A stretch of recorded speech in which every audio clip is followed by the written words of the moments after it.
Amigos, tudo bem? Como vocês estão? Eu resolvi gravar esse vídeo, na verdade, com o intuito de ajudá-los, tá? A gente vem fazendo preparação para diversas carreiras policiais pelo Brasil, porque 2021, como nós dissemos, será e está sendo o ano dos concursos, principalmente concursos na área policial. E muitos desses concursos, obviamente, quando eu falo de concursos para delegado de polícia, nós estamos se referindo a concursos que exigem a elaboração de peças de polícia judiciária. E na prática, a gente tem alunos que estão estudando para Polícia Civil do Pará, Polícia Civil do Rio Grande do Norte, Polícia Civil do Paraná, Distrito Federal, Polícia Federal, ou seja, todos esses concursos que estão abertos, com editais publicados. E os alunos têm demonstrado muitas dificuldades na hora de elaborar as peças de polícia judiciária, mas não necessariamente com relação, por exemplo, à escolha, ou à técnica, melhor dizendo, a técnica para elaboração dessas peças de polícia judiciária. A técnica eles têm, o conteúdo a gente observa que a maioria tem.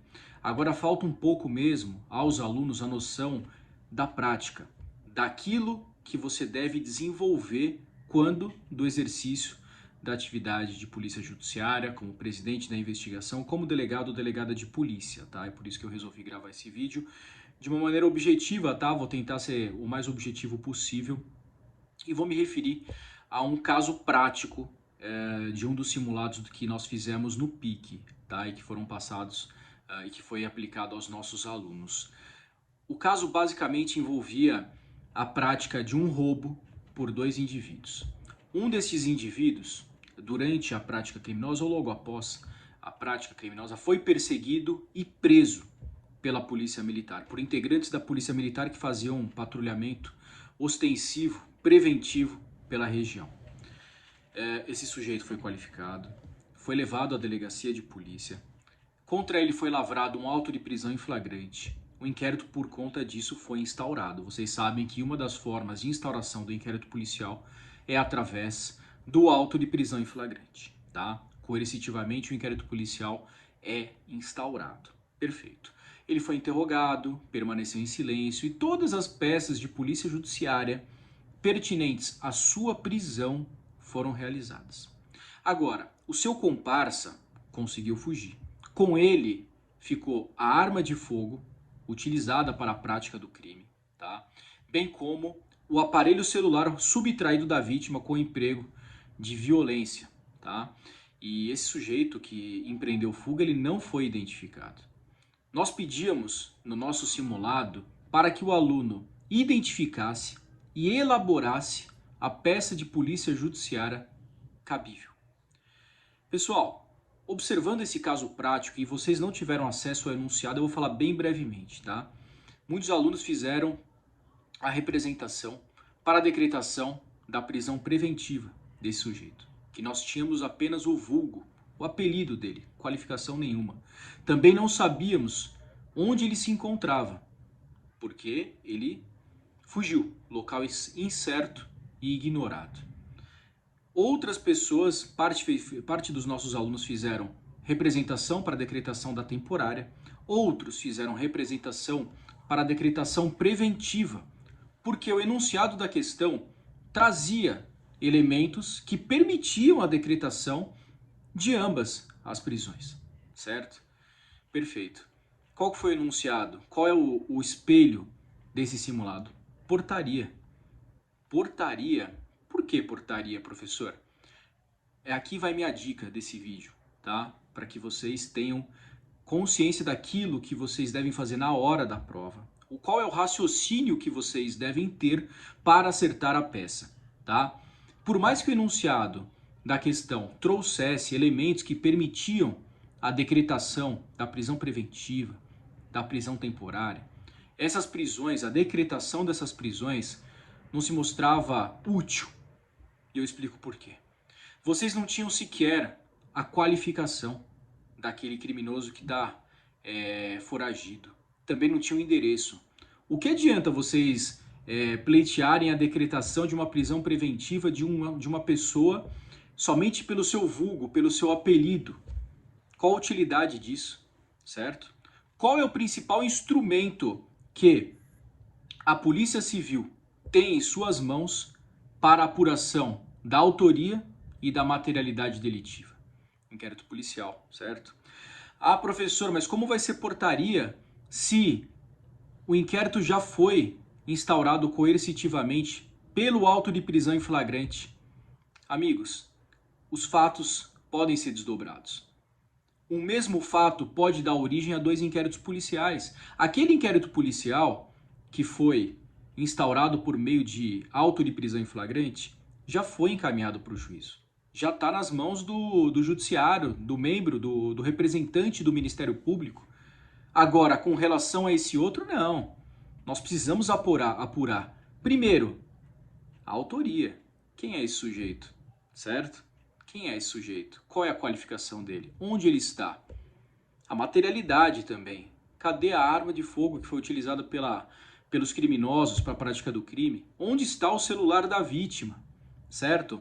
Então, quando vocês forem optar por uma peça de polícia judiciária, óbvio, vocês devem se ater aos pressupostos, requisitos da lei. Mas vocês podem se deparar com casos práticos em que há a possibilidade de decretação de mais de uma ou talvez mais de 2 medidas.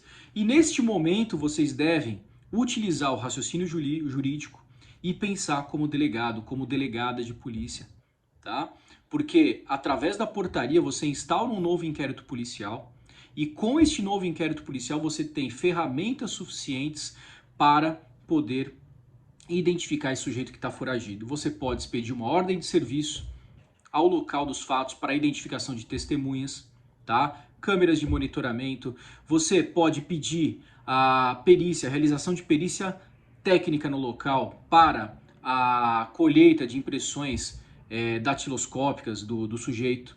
Ou seja, você tem um mar, várias coisas, várias diligências que podem ser feitas. Por quê? Vou dar um exemplo. Porque assim, então aí alguns alunos falam assim pra gente, pô, mas como que eu vou identificar uma, outra, aquela? Parem pra pensar. Durante o inquérito policial, prioritariamente, vocês devem utilizar a prisão temporária, tá? Vocês devem representar pela prisão temporária. E não tô falando desse caso específico do simulado, porque com relação a eles eu já exauri, tá? Eu já expliquei pra vocês o porquê da portaria. Tá? Porque a preventiva e a temporária não trariam nenhuma utilidade, elas não seriam peças úteis para o esclarecimento dos fatos. Você tem que apurar adequadamente através de um inquérito policial que vai ser instaurado por meio de uma portaria. Agora, como identificar em outros casos? Tá? Inquérito policial pede prisão temporária, tá? É a prisão do delegado de polícia. Se você está numa fase de inquérito policial e existirem elementos para tanto, você deve optar pela temporária.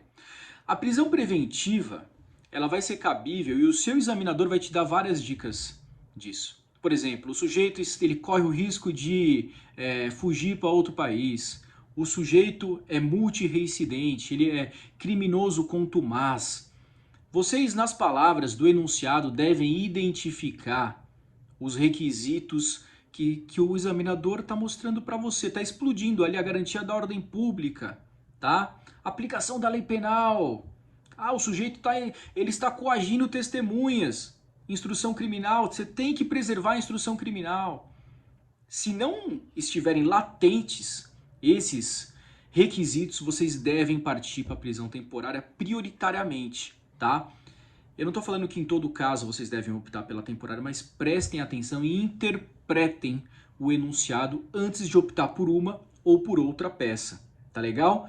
E, acima de tudo, pensem como delegados, como delegadas de polícia e vislumbrem no caso concreto qual que é a melhor opção para que os fatos sejam melhor apurados, se a decretação de uma prisão de um sujeito desconhecido vai ser útil, que você não tem sequer o endereço, tá? Pensem nisso. Não fiquem somente no que a lei diz. Você deve interpretar e identificar no enunciado, os chamados que o seu examinador está te dando, porque através disso, com esse raciocínio de interpretação, vocês terão muito mais chances de acertar a peça. Tá legal? Forte abraço a todos, estudem e contem sempre conosco.